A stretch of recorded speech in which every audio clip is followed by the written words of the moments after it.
8h18 sur Sud Radio, toujours pas de gouvernement. Relance aujourd'hui par Emmanuel Macron des consultations de certaines forces politiques à l'Elysée. J'ai dit certaines parce que le Rassemblement national, la France insoumise n'y sont pas conviés. Le PS, les écologistes et les communistes n'y viendront pas. C'est ce que les chefs de ces différents partis viennent d'ailleurs de confirmer. Emmanuel Macron est-il sorti de son rôle en voulant choisir lui-même la couleur politique des différentes forces qui pousseront le prochain gouvernement? On vous pose cette question sur Twitter, vous répondez massivement oui. Vous nous appelez également 0826 300 300. Jean-François est avec nous. Bonjour à vous Jean-François. Et bienvenue sur Sud Radio. Je crois que vous êtes agriculteur mon cher Jean-François, c'est ça ? Alors, on va vous retrouver dans un instant. On est toujours avec notre éditorialiste politique, Arlette Chabot. C'est une vraie question d'ailleurs, et c'est ce que reproche la gauche, en tout cas, à Emmanuel Macron. Est-ce qu'il sort de son rôle en jouant les prolongations jusqu'à ce qu'un gouvernement à la couleur qui lui convient puisse se former ? Il y a deux éléments qui peuvent paraître contradictoires. On ne peut pas imposer au président de la République un Premier ministre. C'est le choix du président de la République. Après, ce qu'on peut lui reprocher dans cette affaire, c'est au fond de ne pas avoir testé, si je puis dire, un gouvernement dirigé par Madame Castet, un gouvernement de la gauche. C'est-à-dire, ça semble un peu tard aujourd'hui, mais qu'il aurait pu, dès le mois de juillet, par exemple, il fallait, c'est ce qu'a proposé encore hier le Rassemblement national, convoquer une session extraordinaire du Parlement et puis mettre en test un gouvernement. Effectivement, serait-il renversé par une motion de censure immédiatement ou pas ? Dans ce cas, l'hypothèque Castet était levée s'il y avait eu vote d'une motion de censure et ça ouvrait effectivement d'autres chemins. Ce n'était pas le choix du président de la République.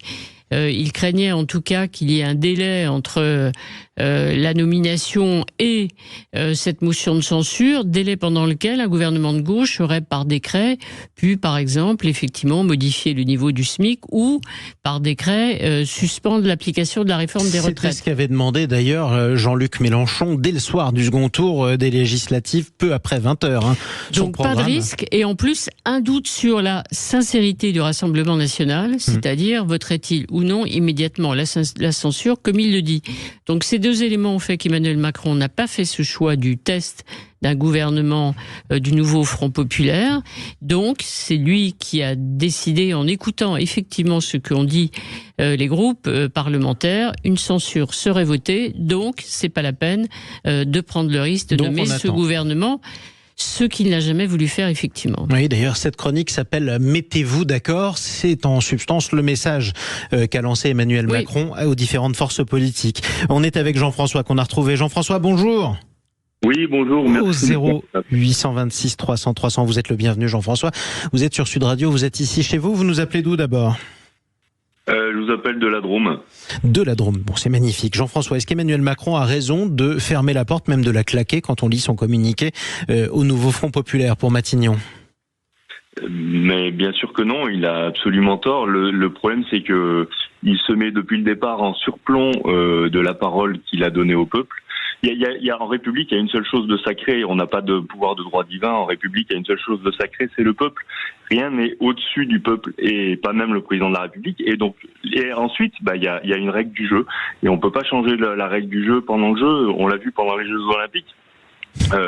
On a vu un champion d'aviron français arriver second à quelques centièmes d'écart de la médaille d'or. Il a absolument pas contesté la médaille d'or et il a reconnu sa défaite et il a fait la même performance que son collègue pourtant pratiquement. Et n'empêche qu'il est arrivé second, il l'a reconnu et la règle du jeu, il la respecte. Et c'est ce qu'il faut faire, et il faut faire confiance dans la règle du jeu. Il y a une règle du jeu, c'est la Constitution. Et même Darmanin avait fixé cette règle du jeu. Le ministre de l'Intérieur, Gérald Darmanin. Voilà, il avait rappelé cette règle du jeu devant Apolline de Malherbe en disant, la force qui arrive en tête, de toute façon, sera nommée, puisque c'est ça le principe. Donc elle arrive en tête, elle est nommée, et comme l'a dit Arlette Chabot, et bien ensuite, c'est le jeu de la Constitution. C'est évidemment,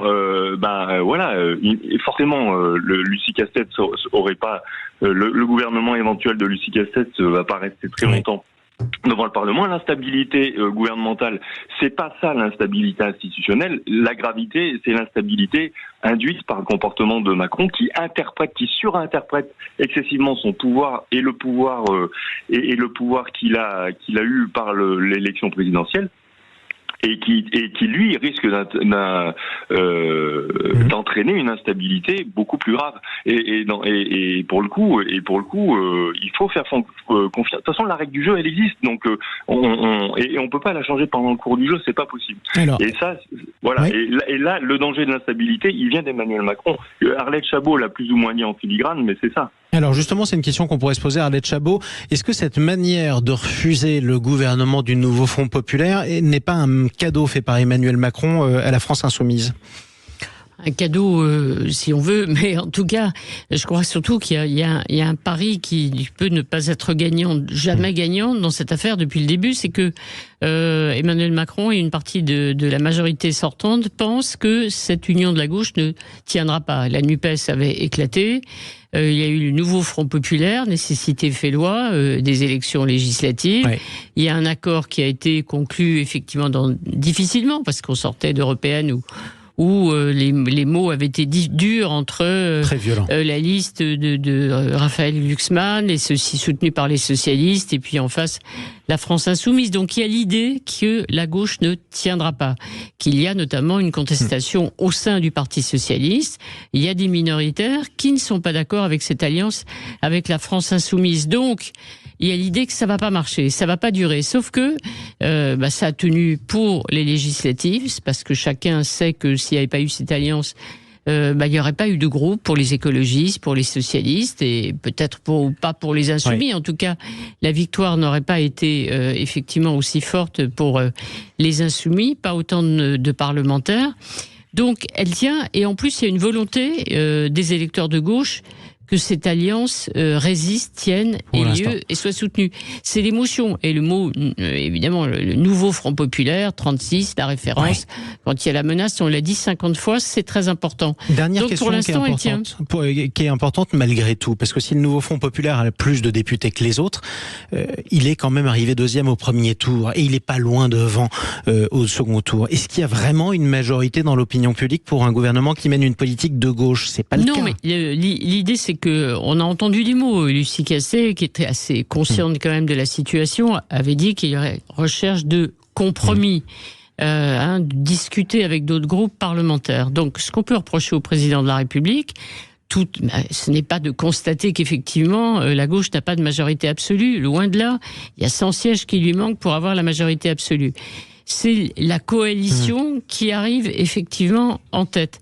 Donc c'est de ne pas, encore une fois, avoir joué le jeu. C'est-à-dire, vous êtes arrivé en tête, vous dites maintenant que vous allez chercher des alliances avec d'autres groupes, vous parlez de compromis, peut-être de concessions sur le programme, gros point d'interrogation. C'est pas du tout évident que ce soit possible, et c'est pas du tout évident que les insoumis l'acceptent. Mais le test n'est pas fait, et ça, c'est refus du président de la République. C'est son choix, c'est sa responsabilité. Il n'est pas sûr qu'il en sorte gagnant. Oui, et Emmanuel Macron qui a aussi choisi de ne pas recevoir le Rassemblement national et ses alliés dans les prochaines consultations. Justement, tiens, on va en parler avec notre invité politique, le porte-parole du RN, Laurent Jacobelli. Merci à vous, Jean-François, au 0826 330 depuis la Drôme. Et puis merci à vous également, Arlette Chabot. On vous retrouve très prochainement sur Sud Radio avec bonheur, évidemment. À tout de suite sur Sud Radio, juste après les informations.